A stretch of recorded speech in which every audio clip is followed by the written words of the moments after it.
This is the Heart of LAFC podcast, episode 124.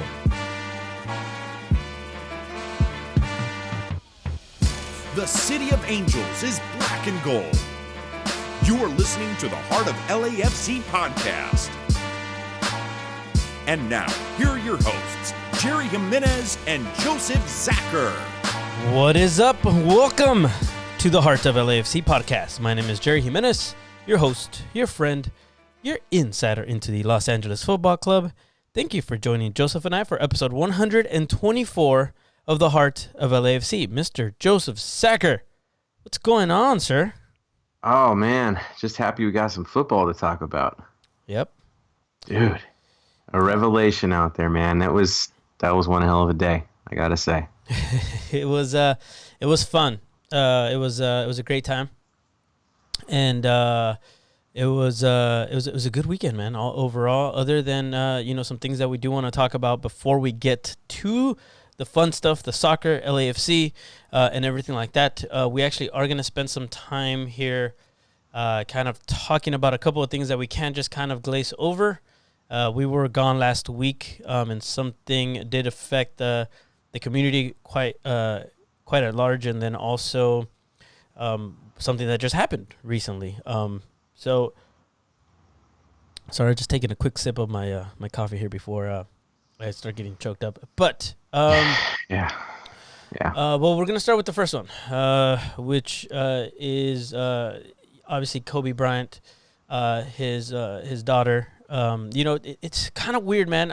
We did not plan this, of course.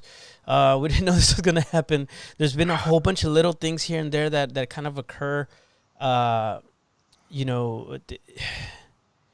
hard. It's hard to kind of explain it. But episode 124, 24 is, as we all know, Kobe's number. And so, I mean, it's not something that I'm saying is like it's a sign from him or anything like that. But I feel like, this episode is going to be absolutely, for Kobe Bryant, who is a huge Los Angeles, figure. I think a lot of people just all over the world, when they think of Los Angeles, they think about Kobe Bryant. And so, it's one of those things that's affected not just the Los Angeles community, but the entire world. You saw it, to kind of bring it back to soccer. You saw Neymar score a goal in PSG and celebrate putting up a 2 and a 4 with his hand and then putting it up at the sky. Then you also saw this morning Real Madrid was going to start their practice, and Ramos had on a USA Kobe Bryant jersey during the practice, and so it's affected everybody. And it's one of those things that just we can't go on, and it affects the Los Angeles community, so we have to talk about it here. It's hard. Obviously, you can kind of hear me a little bit stumbling my words because I just really don't have very many words, to be honest. And unfortunately, it wasn't just Kobe. We lost Gianna Bryant as well, along with John Altobelli, Carrie Altobelli, and Alyssa Altobelli, Christina Mauser, Sarah Chester, Peyton Chester, and Era Sobayan. And so for all 9 of the people that passed away, and obviously the families that were hurt, we definitely dedicate this episode to you. What a sad day in Los Angeles, man. It hits home. Kobe was a sporting icon, global sporting icon. But above all, and he'd even say it himself, he was a family man. And, his whole reasoning for doing what he was doing in this case was to have more time with his kids. And to see what happened is it's crushing. It really is. 41 years old, recently retired, living the family life, what he always wanted, ultimately. And this happens. And to see so many other families shattered, it's absolutely brutal. There's no way to be ready for something like this. All you can do is heal, hug your loved ones a little bit more, realize how precious life really is, and support those that you can support. Yeah. Ultimately, ultimately. Absolutely. But, yeah, and I gotta say the way the communities come together, dealing with this global community, it's pretty amazing to see how much love is spread. Murals showing up in the middle of the night. I saw that massive mural in the Philippines that came up. You just see it everywhere. Like you said, you mentioned Sergio Ramos. I heard AC Milan is now going to be doing armbands because that was his first love. Yeah. His dad was playing in Italy, so he was a big Barcelona fan.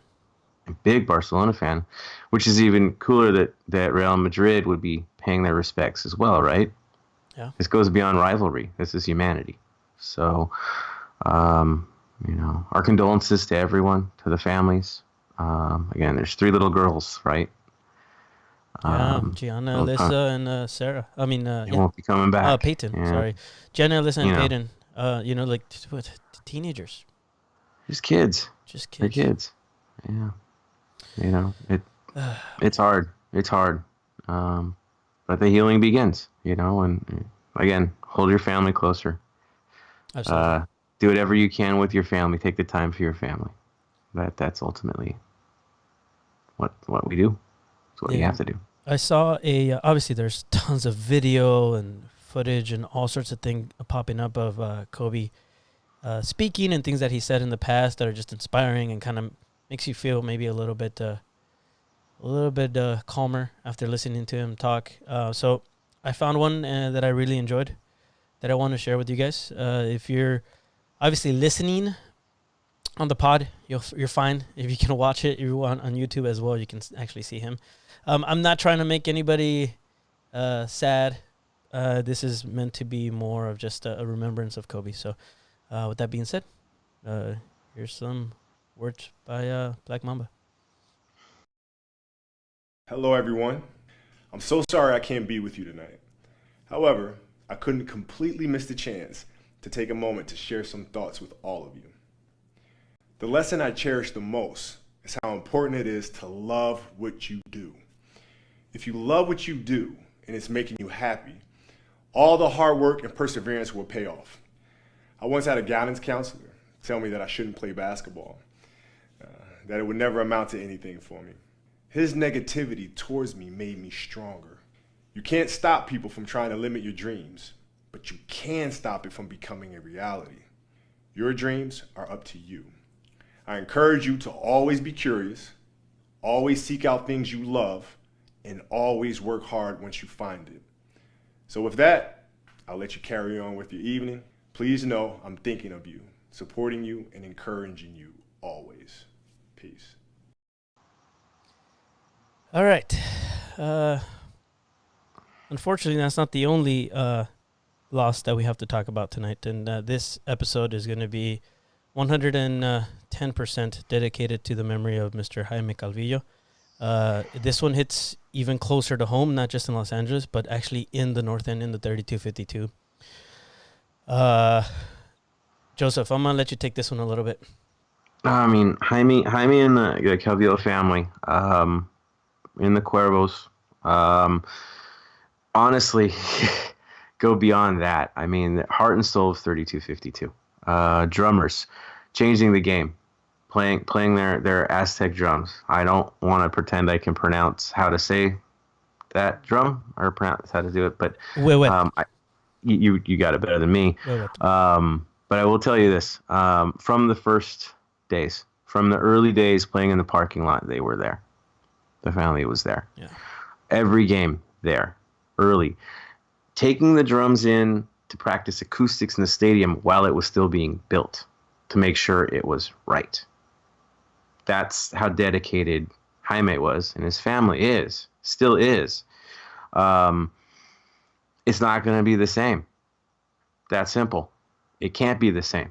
From where we are now, it's devoted to him. You hear the drums, it's in your soul. He's a part of all of us. For me, one of my big memories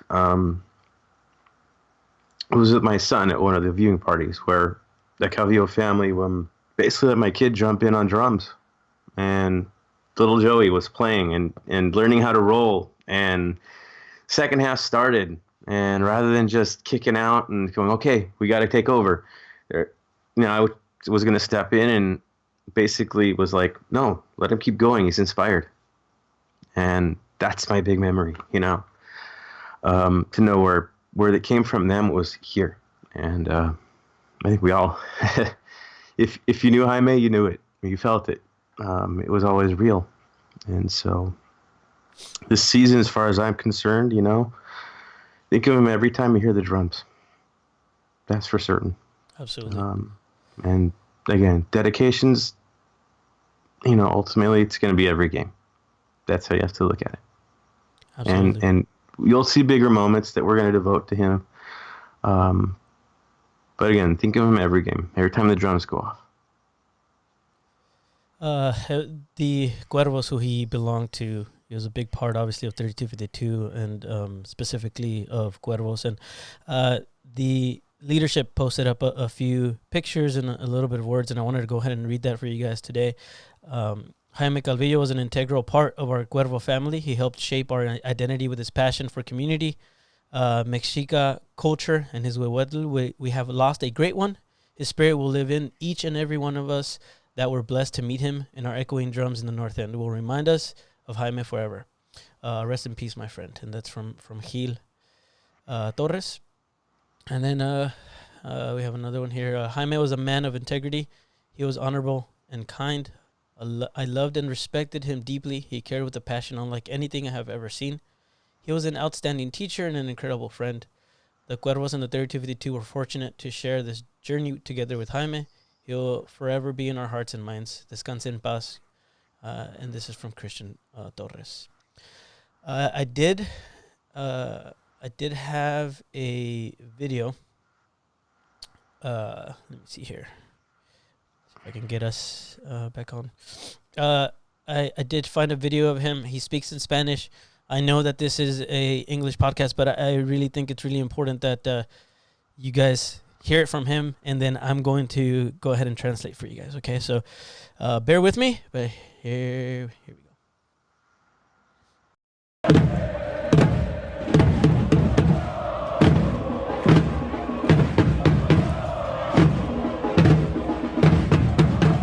Mi nombre es Jaime Calvillo y yo pertenezco al grupo de los Cuervos de la 3252. Cuando empezamos a practicar las porras, ¿verdad? Entonces, como yo tengo un grupo de danza azteca, se me ocurrió traer el tambor, que es el huehue, que es un instrumento muy ancestral, ¿verdad? Y que fue algo que nos identificó individualmente como una porra muy especial de toda la liga. Todos los aficionados de la 3252 se emocionan porque saben que van a tener un buen apoyo, y tan solo el sonido, eso emociona tu corazón porque es el sonido de tu corazón. Esto es lo que representa. Tan solo al equipo, porque ellos lo han dicho, que este sonido los motiva para jugar más agresivo, más con ganas, ¿verdad? Y luchar por el gane del partido.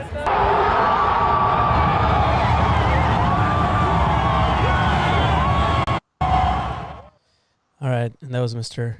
Jaime Calvillo. What he says is that he joined Cuervos, and he, initially got the idea for the drums, bring him to the drums, because he has an Aztec dancing group that he uses these drums, which are called the Huehuetl. I can't really say it properly. I believe it's Mexica or Nahuatl language. But the Huehuetl, basically, he says that drum in the Aztec culture represents the heartbeat.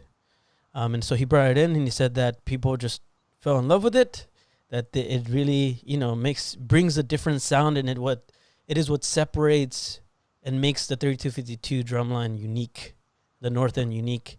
And he feels that, everybody loved it, and so he's very happy to share that part of the culture. He also says that he's heard it from the players, that they say that hearing that drum in the North End makes them play more aggressively and give it their all, and that helps the players to win games. And even though Mr. Calvillo will no longer be in the North End, He will be. He will be there, not just in spirit. His family will be represented, but his drum will forever live on in the North End and with all of us. So this episode is dedicated to Jaime. I wish I could do more. I know that the community has gathered and really, really showed up and donated quite a bit of money to help with funeral costs, because it came definitely as a surprise. Yeah. Not the best start to 2020, unfortunately, but we have to take this as a lesson, and that would be that our time here on earth is short. Please hug your loved ones. Make sure that you don't go to bed angry.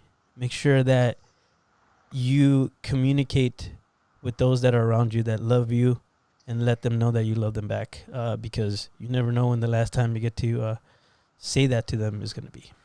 Yeah. All right. And I know this is not the best way to start a show, especially 20 minutes of it, but it had to be done. It's the right way. It has to be you done. have to pay your respect. And this show is called The Heart of LAFC, and Jaime was a big part of that heart. So, all right. I feel like we need to take a break, man. man, it's just another angel looking over us, guys. I mean, that's it's getting crowded up there already, as far as I'm concerned. Oh, yeah. And he'll be there, and his drum will be there, and custom. I mean, so beautiful. Guys, just again, use him as inspiration. It's in your soul. And that being said, yeah, definitely. He'd want us to talk about the football, so let's stick to the football, right? That's right. We got to move forward. We got to support the team. Again, another angel looking over us to help us to get where we want to go. No doubt about it.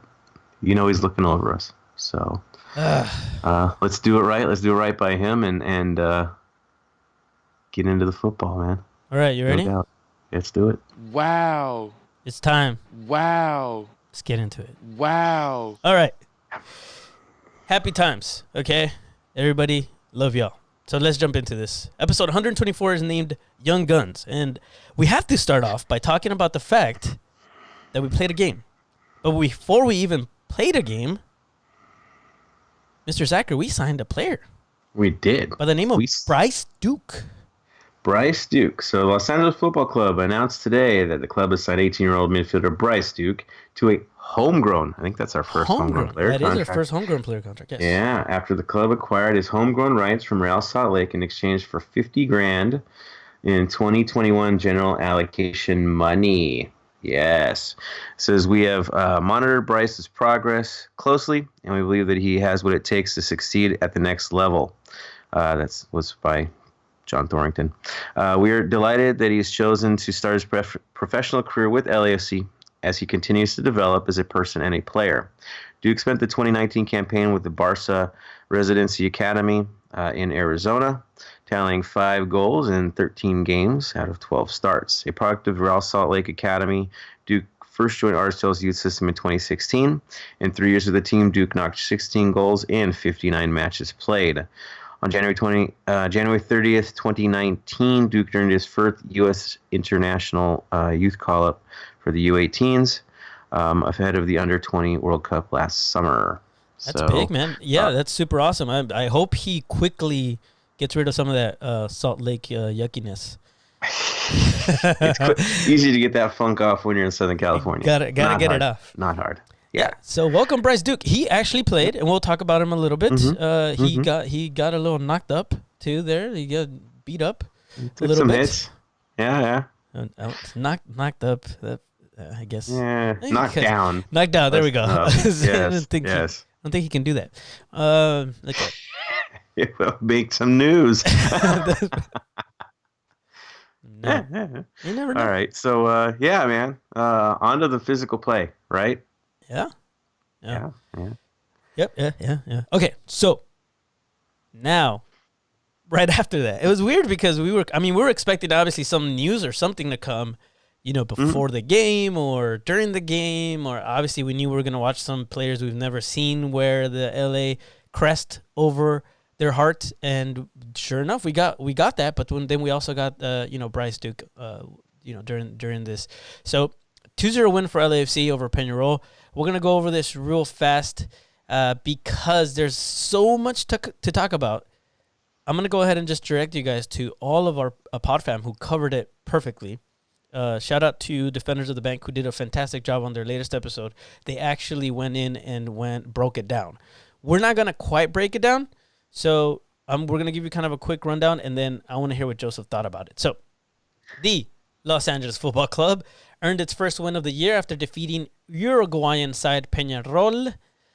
I rolled my R, did you hear that? Penarol 2-0 on Saturday night at Bank of California Stadium. Forwards Carlos Vela and Adrian Perez scored for the home side to give the black and gold a friendly win in the club's third ever exhibition match. It would take the reigning MLS MVP just 10 minutes before finding the back of the net. That left foot, oh my gosh. Mr. Automatic. Vela tallied his first goal of the year with the left-footed strike from the top of the box, past an outstretched Thiago Cardoso.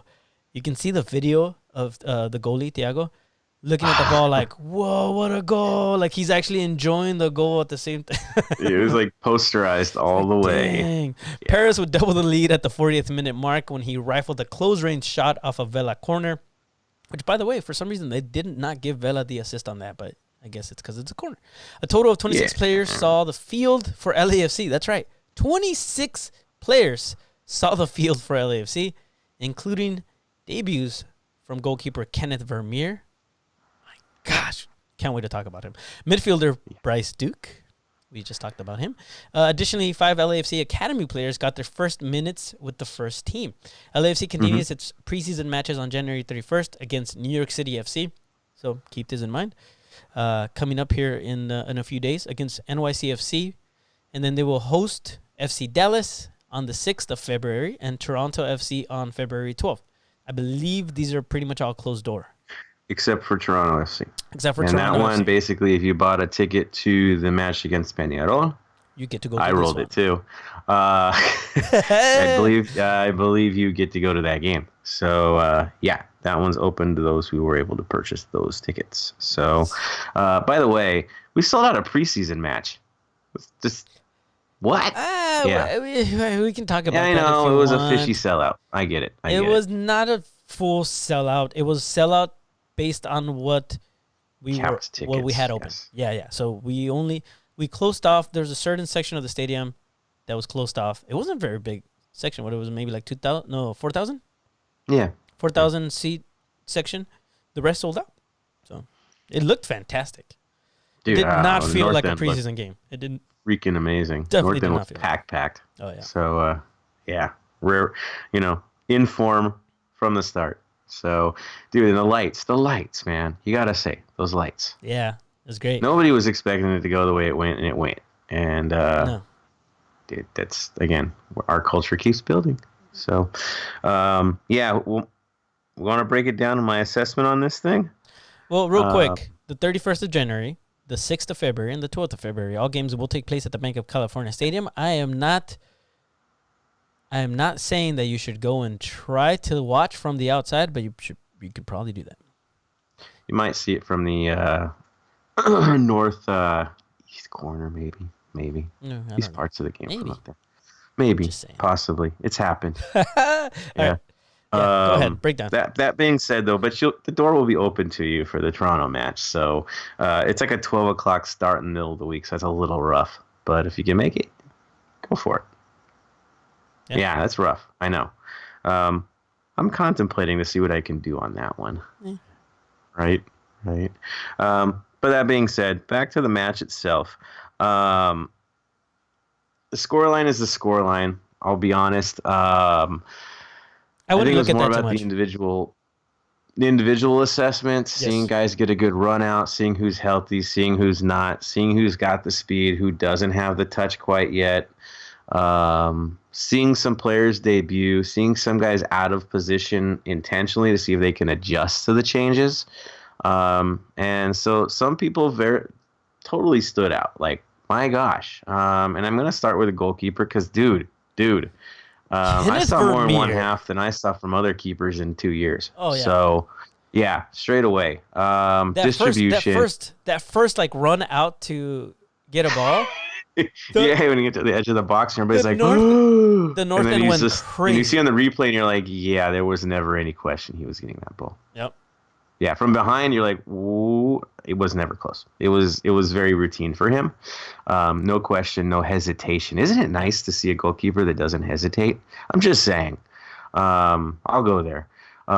Or who can chip one over the rushing defender to just easily tap it to another defender on our team and just make it look just that simple. Good timing as I'm drinking to my talk. coffee. And you But that's can none of hear my him business. talking.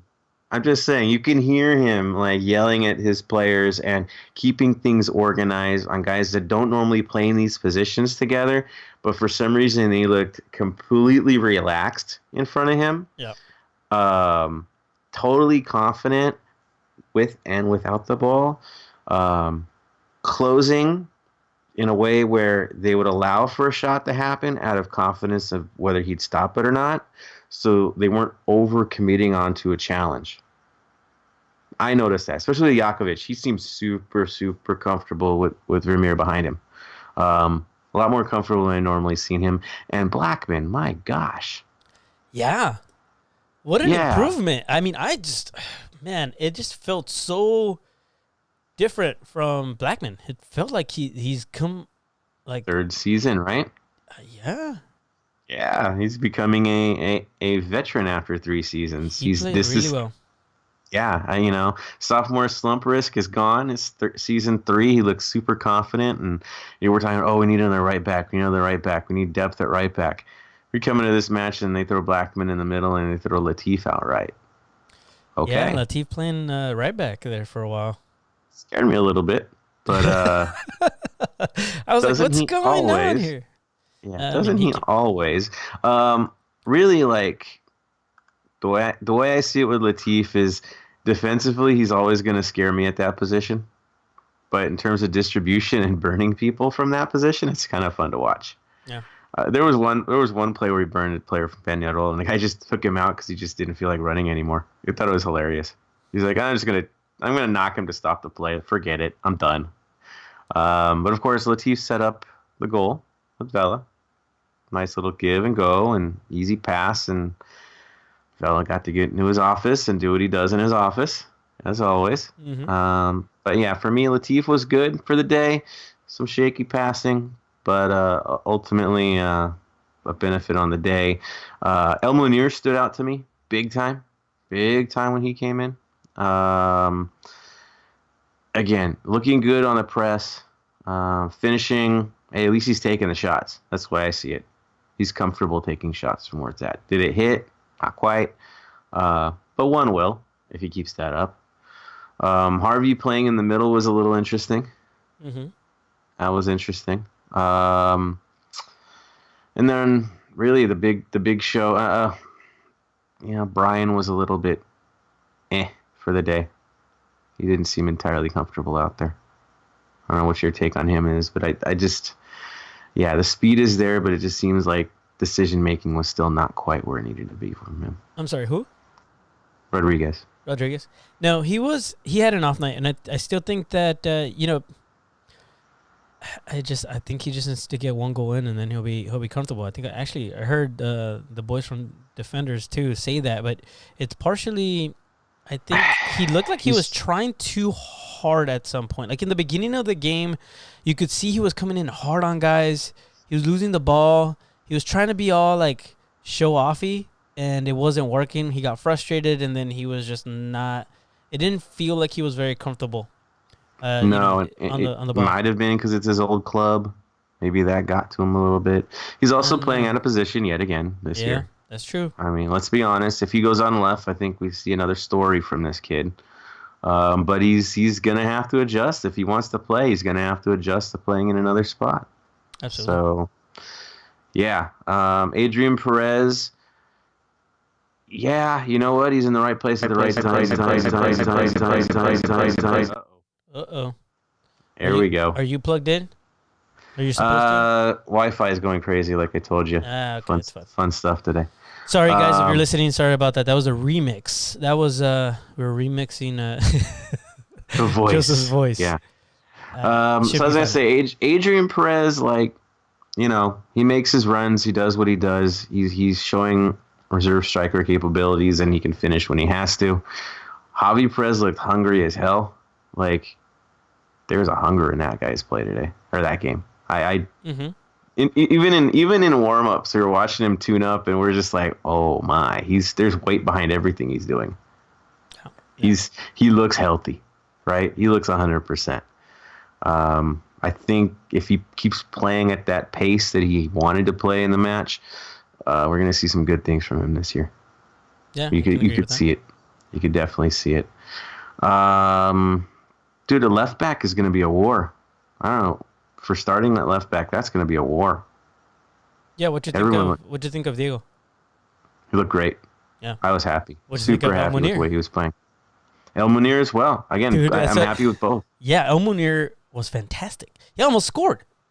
Well, no, dude, it was twice where I thought he was going to hang it. Yeah. And unfortunate, to be honest. He looked so comfortable, too. Like, he was just... Dude, he was bossing guys. It's decision-making. You know, that to me is what I like, is there's no hesitation in his play. I agree. He knows what he wants to do before he even gets the ball, as you're supposed to. But the decisions are correct. So, yeah. In both cases, we have our left back position is probably the most secure in the league, to be honest. Yeah. And again, Harvey's going to have to learn to play a lot in the center because it's kind of the odd man out on the left. Yeah, so he will be the backup in the middle, I guess.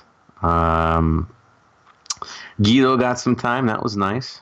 Mm-hmm. Not too impressive, to be honest. No, very workmanlike for the day. Yep. Bigger story, of course, was our academy kids, which a couple of them were just torching Penarol players. Like, it was actually really, really interesting to see watch. this. Oh, absolutely. It was super fun to watch. And I do have to mention before we move on to the academy kids, Kayvon Lambert, who came in from actually one of three who came in from Phoenix Rising. It's the big kid in the middle, right? Yes. Not the most. The touch was not. No, there. not the best decision making.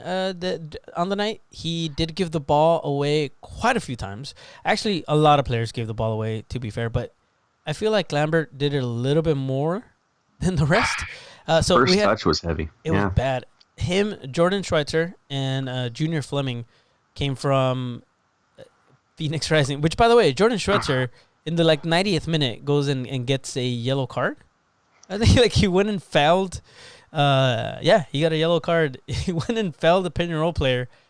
What's the point of that, dude? The game's over. What are you doing? Yeah, I don't get it. I don't know if he's thinking he's got to leave a mark to get noticed. I think we noticed other things in his game on the day, I'll be honest. Again, it was kind of like how Adrian was struggling last year, where everybody's at this certain speed, and there's one guy that's playing at a different gear. Yep. That was him. Everyone had this certain pace. They were dialed in. They got it.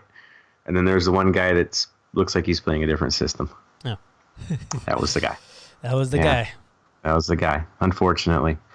But yeah, you're talking about the academy players, man. So we had Eric Dueñas, we had Christian Torres, we had who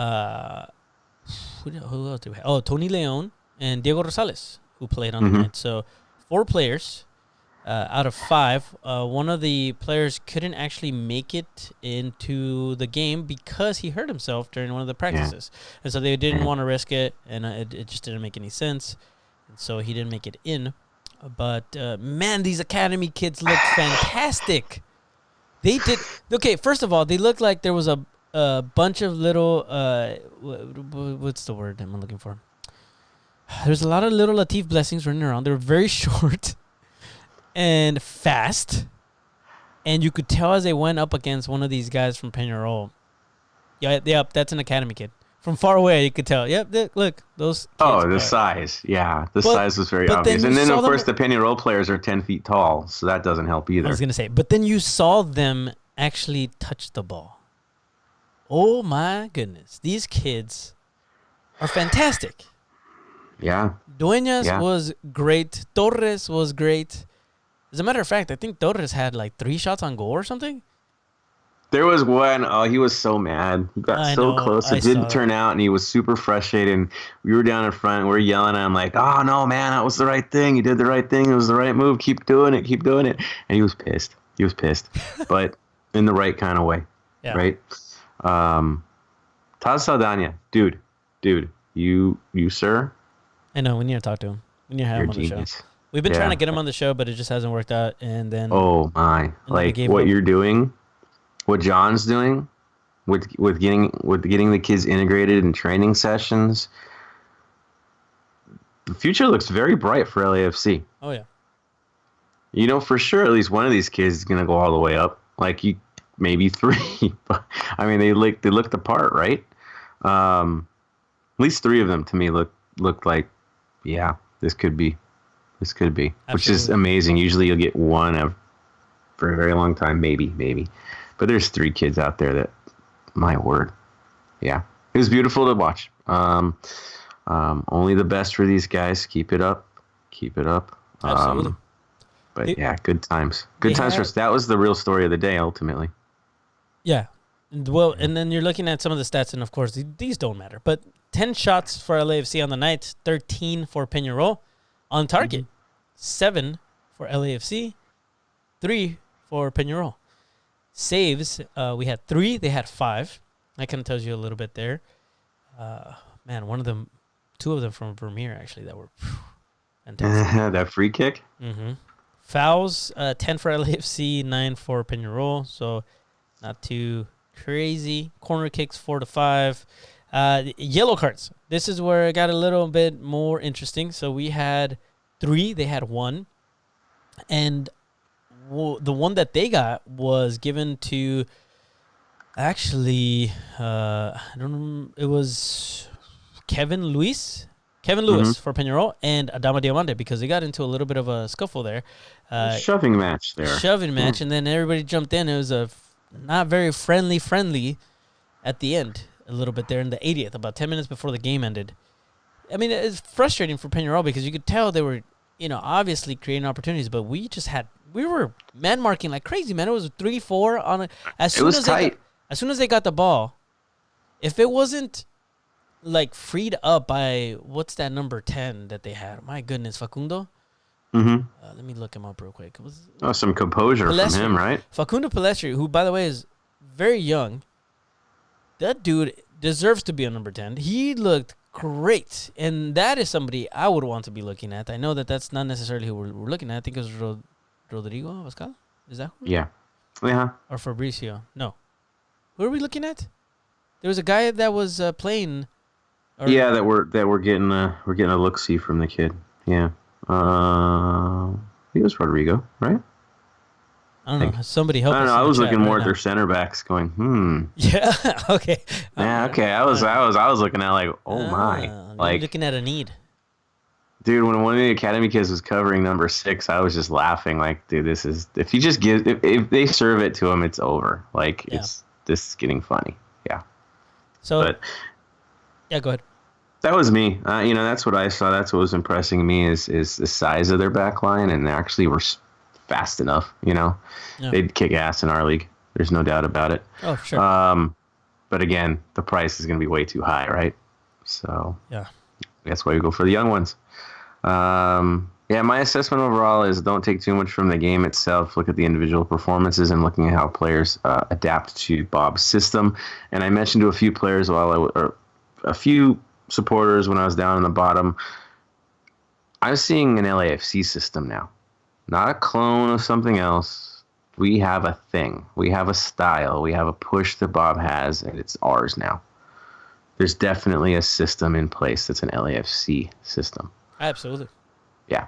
So it There's was different kind of buy-in, especially from the outside backs. We're very aggressive there. The high press, but not your typical high press. Like there will be times where we'll kick it back and play some touch play and slow the play down. But dude, our counters are sick. Like, yeah. I think with Dio, yeah, he just needs to get some more play time in, and then he'll do what he needs to do. But they were beating him up pretty good for the game. Yeah, this is going to be the third shout out for Defenders of the Bank because Christian is in the chat and he just said it's Facundo Torres who practiced with LAFC. So thank you. That's the one. There we go. Awesome.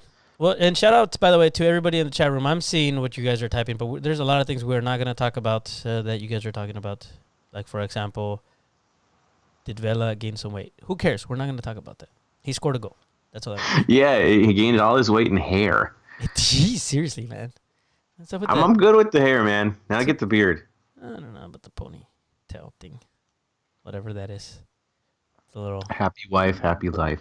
I guess. Whatever she wants. That's true. That's pretty much what I think what we're dealing with here. Oh, come on. All right. Anyways.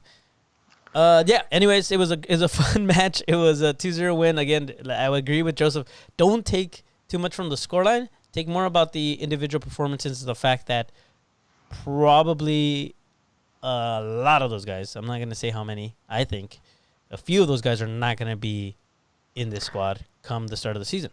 Maybe 3. Maybe we're going to take 3. Maybe 3 of them. Maybe. Of the new names that you have seen. Yeah. Yeah, absolutely. All right. So there you have it. All right, moving on.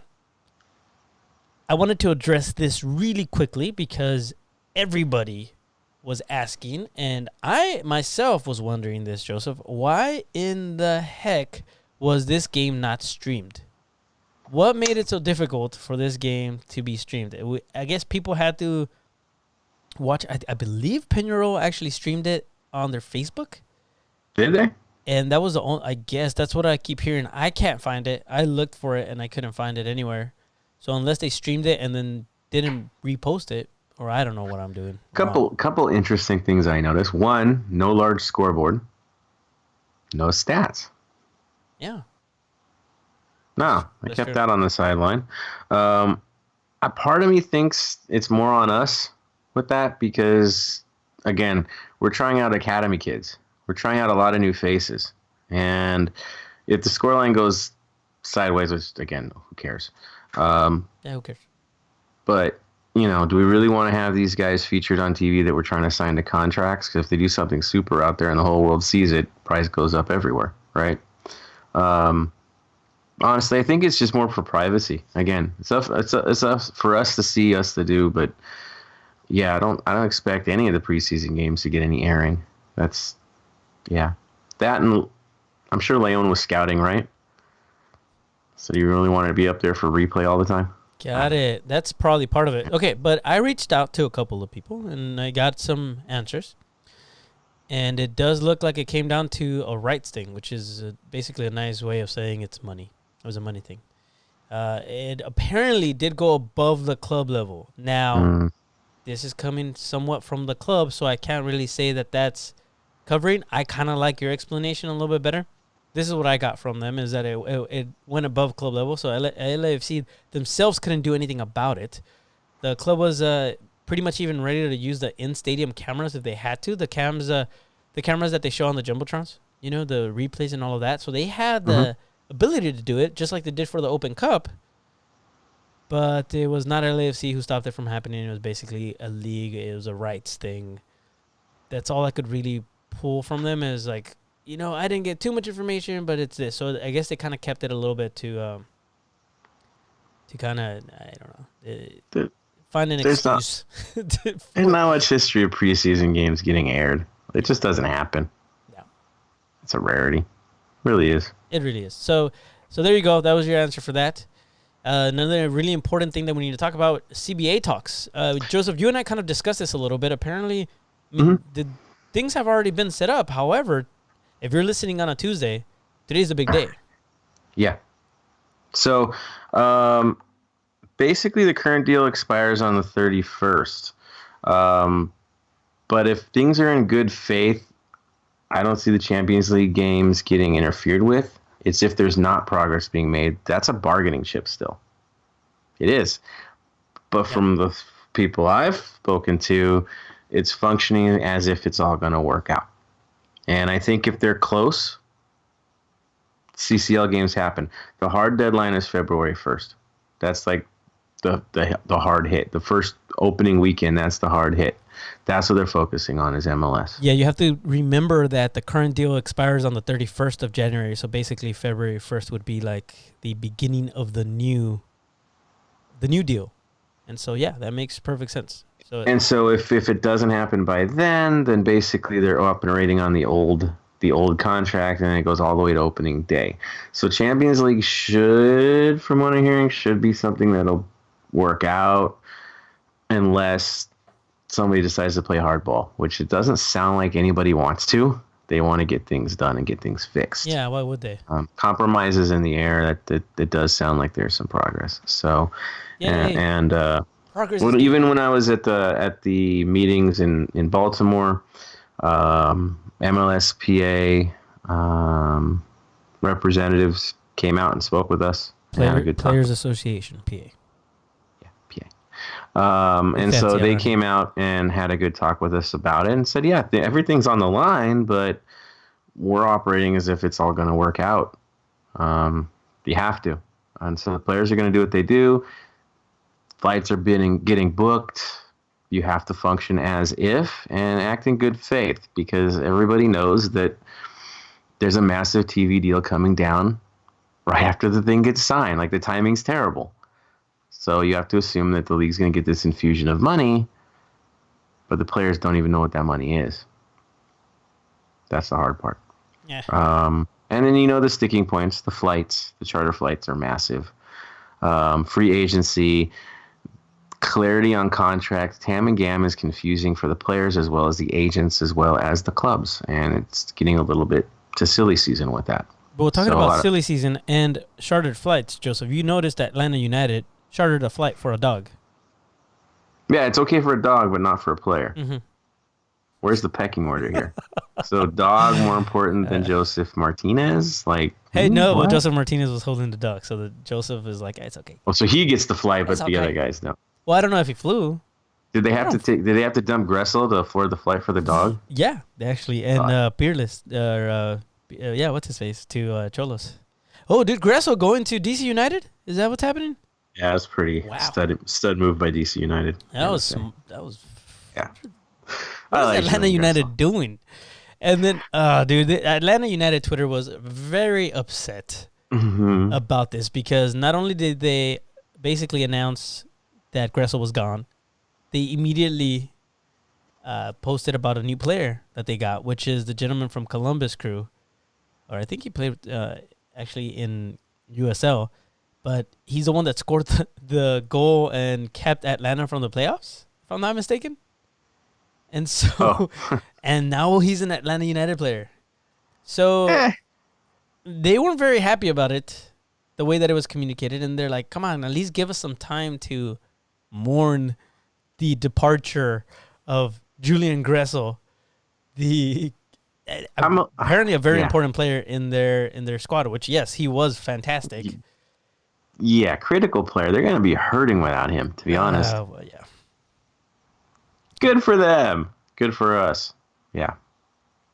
So we'll see how that pans out for them.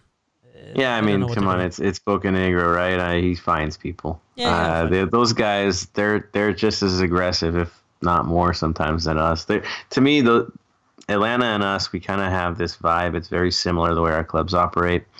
No one's letting up.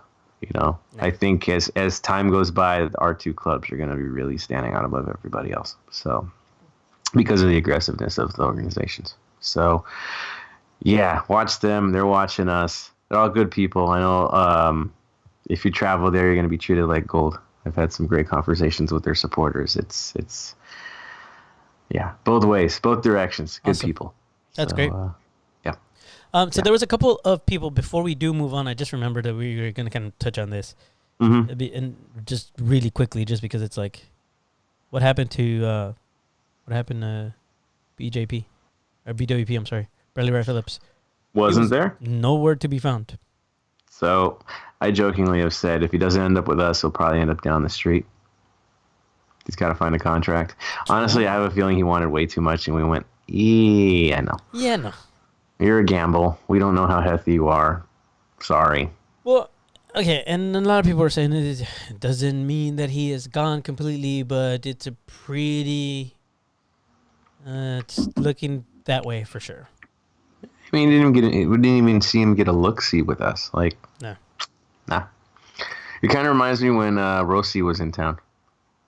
In the locker room, training, and then he looked great in training, but nah, not for us. All right, so there you go. Touched and talked about. Now, moving on to some international stuff. Eduardo Atuesta scored today for Colombia in a 2-1 win over Venezuela. Great center pass by Edwin Herrera. Eddie Segura started, by the way, along with Eduardo Atuesta, who captained. Yeah. And I have a little treat for you guys. The Eduardo Atuesta goal. You guys ready to watch it? For those of you that are listening, sorry, you get to listen to the goal call. Go back to YouTube and watch us. All right? So here you go. De Colombia.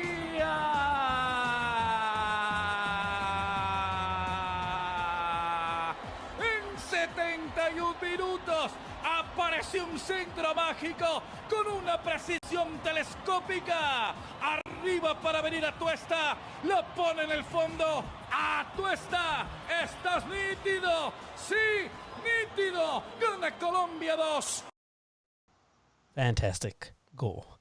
So he basically so Edwin Herrera came in, hit a ball, kind of center.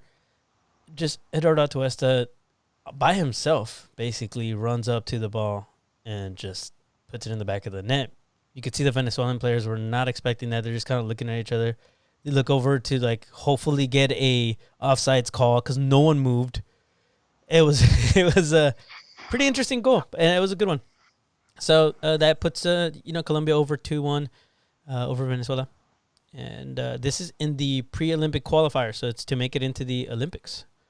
So these games matter, gentlemen and ladies. So those of you that are listening, make sure you follow all of our international players because there's a lot of them. That's kind of our thing. We're kind of, you want to call somebody inter, we're kind of taking that tag, aren't we? Hey, Joseph, segue into international player situations. So yes, and for those of you that are like Joseph and myself, asking yourselves, what are we going to do about all these international players, all these slots, all this stuff? Somewhat breaking news, not really, because you guys all probably already assumed this along with us. A good source has confirmed to us here at Heart of LAFC that there are some green cards in the works. The source. Let's be honest. As good as it gets in terms of sources, as reliable as it gets. Yeah, you can't say who. I can't say who. You won't say who either. So no, the green cards are in the works for a few players. All right, for specific players is what we heard. For certain players, that was the proper wording. So yes, there are a few players looking to get green cards. One, as a matter of fact, may already have it. We're not going to tell you who. He does. Okay. Yeah. And others, very shortly, will have green cards. So we will be roster compliant, basically, Joseph. Yeah, that's the message I've got is don't worry about it. The rosters are figured out in terms of international slots. Green cards are like, it's kind of Oprah with cars. Green cards in MLS kind of fly that way. Everyone gets a green card. If you do application, go visit your home country, take care of the paperwork, come back. By the time you come back, it's probably all figured out. It's not a long process anymore, apparently. It's pretty quick and painless. I heard some cool stories about some of our guys, how they got it handled during the off season, and more are getting them. And so there is absolutely nothing to worry about. If you have a favorite international that plays for this club, there's a good chance that they'll have a green card before they leave our club or before they even get to the next World Cup. Yep. It's like that all across the league. And I've actually heard that there's some that you're going to be like, wait, how did they just signed him. It's like that. Mm-hmm. So in certain teams we might be playing in a couple of weeks. Some of their star players actually haven't been announced yet, like that. So if you're looking at international slots in MLS right now, just laugh about them because they're all temporary. It's kind of the loophole in the league now. Everybody's figured it out, so don't sweat it. Our guys will be covered. That's the one thing you don't have to worry about anymore. Green cards will get covered. It's fine. Right. I like that. All right. Also, LAFC did announce, just real quick because we have to talk about it, they announced that the club's home match against FC Dallas has been rescheduled to Sunday, September 11th. It was originally going to take place Friday, September 11th. It's been rescheduled to Sunday, September 13th. My bad.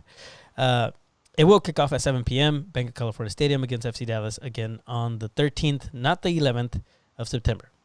All right. Nobody likes 7 o'clock Sunday matches, let's be honest. No one likes those.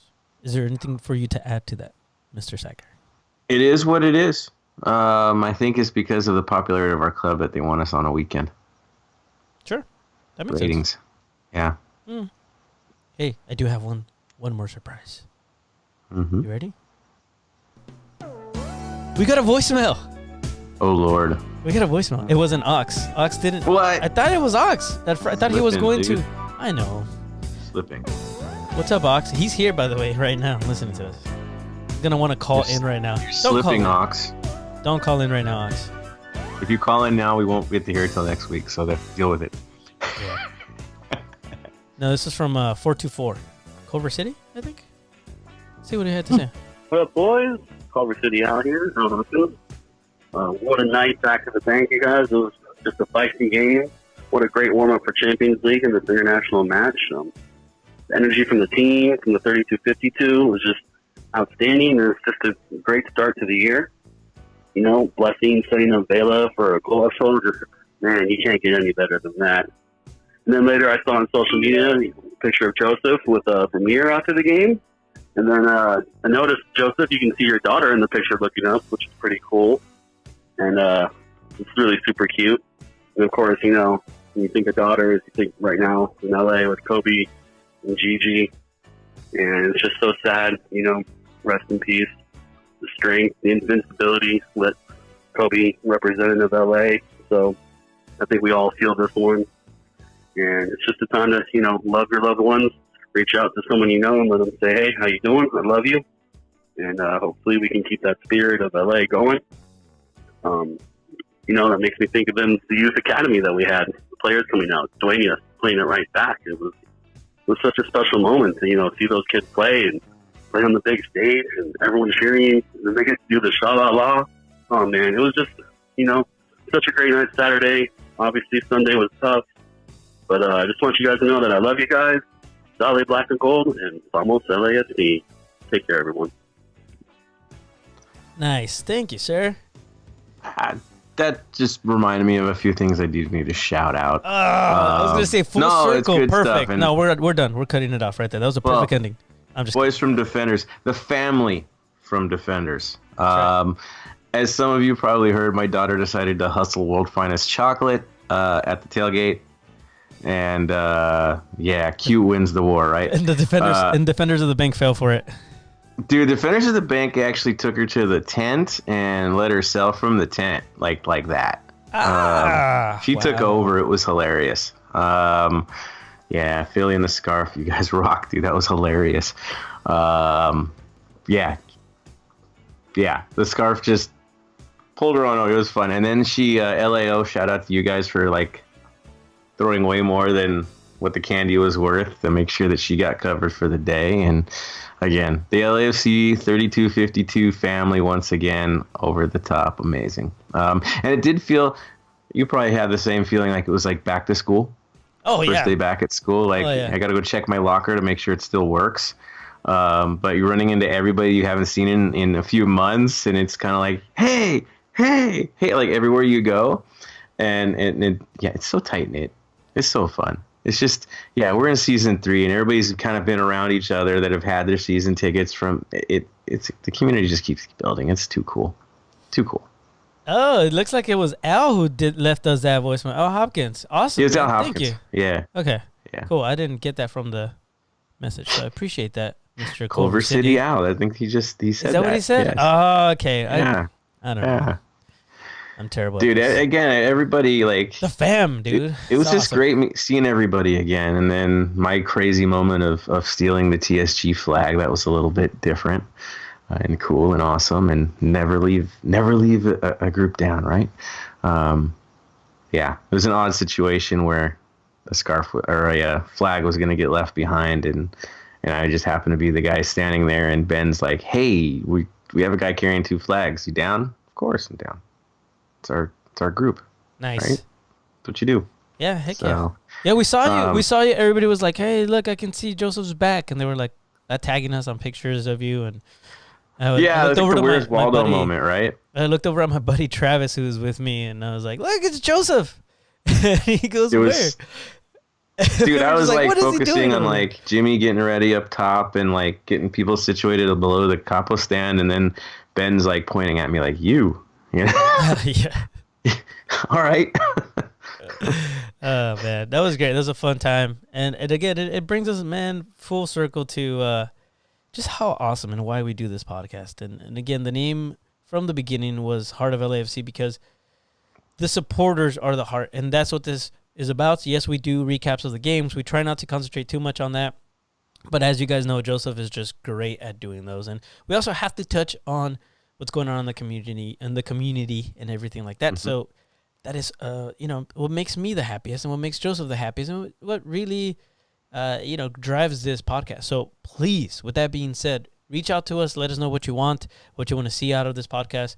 If there's anything that you think we should spend more time on, if there's any specific topics that you want us to talk about, that's what we're here for.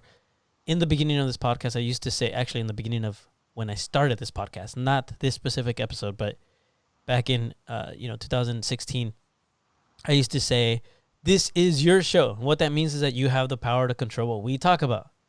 Please follow social media, and I'll tell you right now, at Heart of LAFC, pretty much everywhere. This podcast is for you guys, and we will be talking about a lot more community type things in this podcast going on.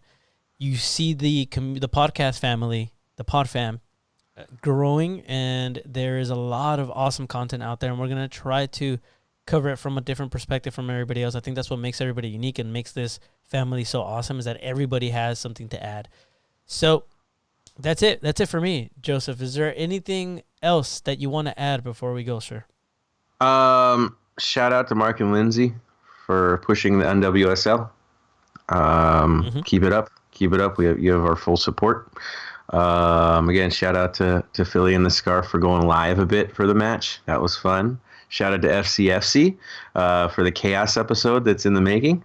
I don't know if it's released yet. I haven't heard it yet. But apparently 8 million supporters that went to Baltimore showed up on Tuesday and recorded. So nice. That should be fun. Scoop, right? Keep it up. The entire podcast community. It's been fun. It's been amazing, and I know we're just getting going here. And again, season 3, guys. Time to make some history. Those who are going to Leon, see you there. That's going to be awesome.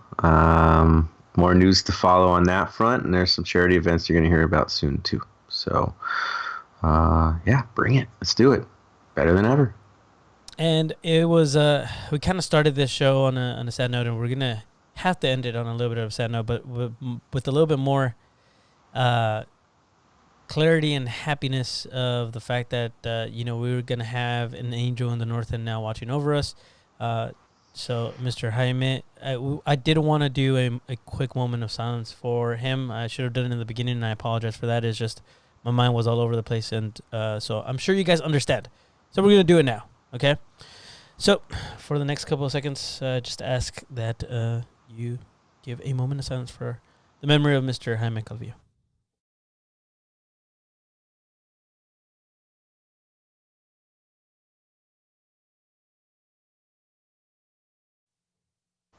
All right, thank you, everybody.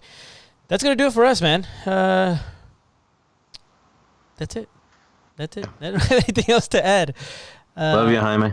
Yeah. Rest in peace, brother. We're going to miss you, sir. Again, doing it for you. But we will forever have your drum in the north end, which is going to be fantastic. So that's going to do it for us. Episode 124 in the books. Hopefully you guys enjoyed that one. Again, reach out to us. Follow us on social media. Joseph and I are here for you, as well as follow Benjamin's writing. Mr. Benjamin Virgen will be writing all sorts of awesome stuff over at heartoflafc.com, so make sure you check it out. Follow at LAFC Benjamin, please, on Twitter, I think. And that's it. You, sir, are frozen up over there, so I'm going to let you go. All right, here we go. There we go. All right. That's it for us.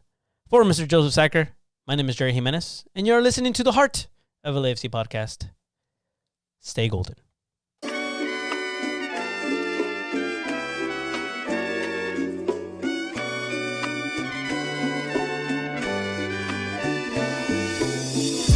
Thank you for listening to the Heart of LAFC. Make sure to leave us a rating and review on iTunes or Stitcher. Shoulder to shoulder, the black and gold is taking over.